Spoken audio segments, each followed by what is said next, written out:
कलयुग, जिसमें आज आप और हम जिंदगी जी रहे हैं, जिसकी भविष्यवाणी श्री कृष्ण ने द्वापर युग में ही कर दी थी कि कलयुग में किस तरह के लोग होंगे, कितना पाप और पुण्य होगा, लोग अपने मतलब के लिए किस हद तक गुजर जाएंगे। जानने के लिए वीडियो को बिना स्किप किए अंत तक देखें। माइथोलॉजी टेल्स में आपका स्वागत है। श्री कृष्ण ने कलयुग के बारे में 5 सत्य बताए हैं जो कि आज सही साबित होते हुए दिखाई देते हैं।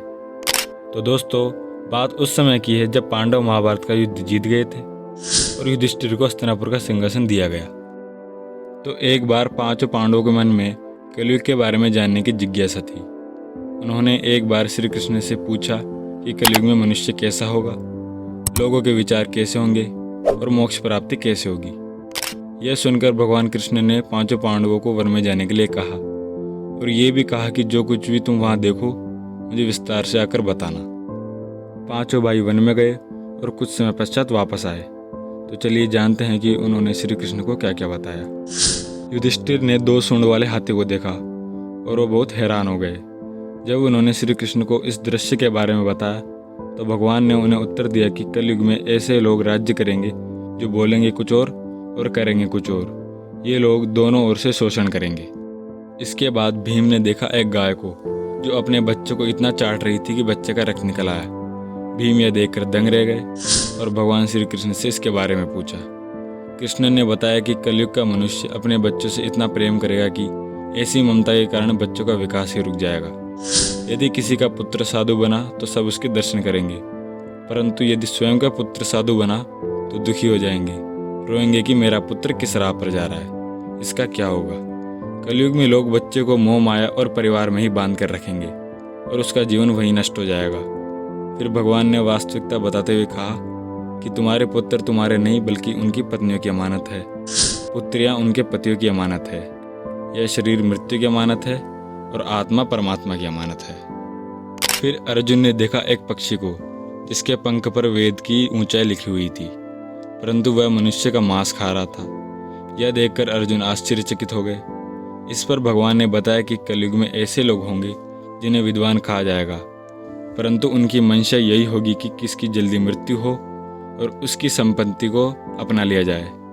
व्यक्ति का ओहदा चाहे कितना भी बड़ा होगा, परंतु उसकी दृष्टि दूसरों की संपत्ति पर ही रहेगी। ऐसे लोग बहुत होंगे जो दूसरे के धन को छीनने को आतुर होंगे। वास्तविक संत तो बहुत कम होंगे। नकुल ने देखा कि एक भारी चट्टान पर्वत से गिरी और बड़े से बड़े वृक्ष भी उसे रोक नहीं पाए, परंतु एक छोटे से पौधे से टकराकर वह चट्टान वहीं रुक गई। इसका अर्थ बताते हुए कृष्ण ने कहा कि कलयुग में मनुष्य की बुद्धि क्षीण होगी, उसका जीवन पतन होगा और इस पतन को धन या सत्ता के वृक्ष रोकने में सक्षम नहीं होंगे, किंतु हरि नाम रूपी एक छोटे से पौधे से मनुष्य का जीवन पतन होने से रुक जाएगा। हरि कीर्तन से मनुष्य की बुद्धि प्रबल होगी।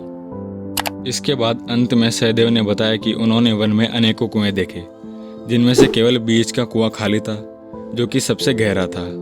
कृष्णा ने बताया कि कलयुग में धनी व्यक्ति अपने शौक के लिए पुत्र विवाह में, उत्सवों में ज़्यादा से ज़्यादा धन खर्च करेंगे, परंतु यदि किसी भूखे को देखेंगे तो उसकी सहायता में करने में किसी को कोई रुचि नहीं होगी। इंद्रियों की संतुष्टि, मदिरा पान, मांस भक्षण और व्यसन में धन खर्च किया जाएगा।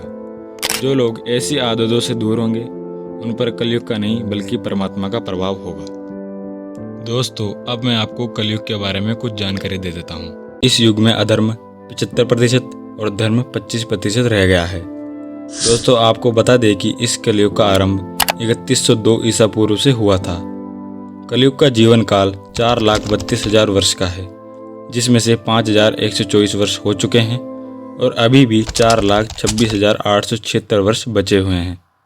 दोस्तों, कलयुग का अभी तो प्रथम चरण ही चल रहा है। ब्रह्म पुराण के अनुसार इसके अंतिम चरण यानी घोर कलयुग में मनुष्य की आयु सिर्फ 12 वर्ष ही रह जाएगी। कलयुग की उम्र बढ़ने पर नदियों का पानी सूखता रहेगा, बेईमान और अन्यायी लोग बढ़ते चले जाएंगे, पैसों के लिए इंसान किसी की भी हत्या कर देगा, सभी धार्मिक कार्य बंद हो जाएंगे, मानवता नष्ट हो जाएगी, लड़कियां बिल्कुल भी सुरक्षित नहीं रहेंगी।